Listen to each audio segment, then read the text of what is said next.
Hello, my name is Mark Munroe and I'm a recovering addict. Over a 15-year period, I actually struggled with addiction and about 10 years ago sought help for that.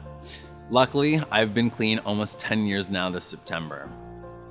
In that period, I actually started a magazine called Addicted. We also help people by sharing inspirational stories, interviews, and so much more to help our readers, both those in regular life and those struggling with addiction.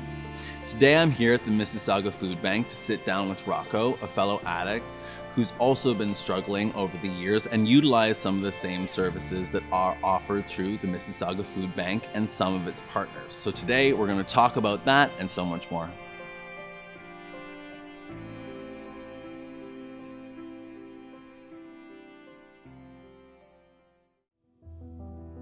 I grew up pretty much privileged, but unfortunately no encouragement really from my peers, just a lot of negative influence telling me to do opiates. I'm back in with my parents and stuff. My family sees me a little bit better, but I still have a problem with drugs.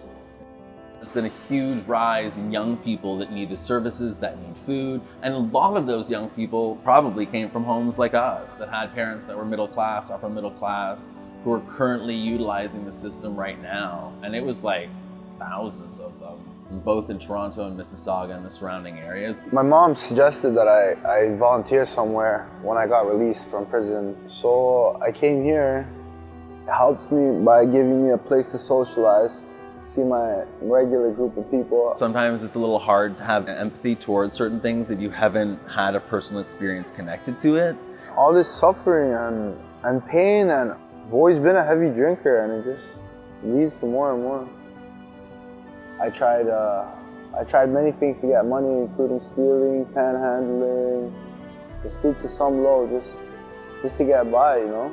I've been going to the Compass every Monday, Wednesday, Friday. They offer clothing, food, cleaning supplies, canned goods, you know, all that. Yeah. A lot of the times it's about like any level of community involvement just to get those like conversations and connections going, right? Just like actively being a participant in the community. That there was so many things when I was going through all the rehab and all the craziness. And during that period, one of the best things I actually did was trying to get involved in the community again. Just so that I had some semblance of like routine normality to my life, and I was getting out there, like talk to other people and see other people. It was one of those things where a little bit at a time I just like forced myself into that. Sadly, it's like 8 years later that you're like, oh, okay, I've got the hang of it now, and now I'm out there again and I'm part of the community, whatever.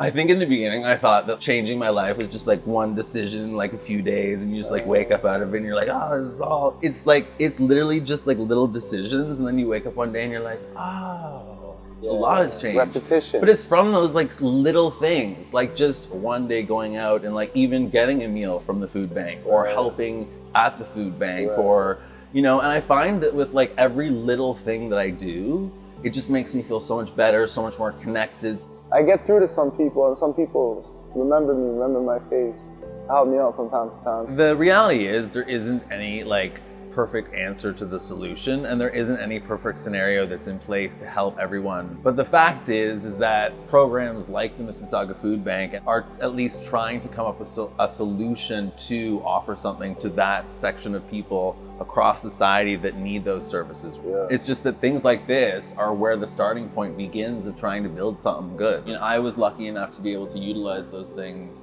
back in the day, and obviously there are people who are utilizing them nowadays, and there's I mean, it seems that now more than ever there's a need for it too, so. Yeah.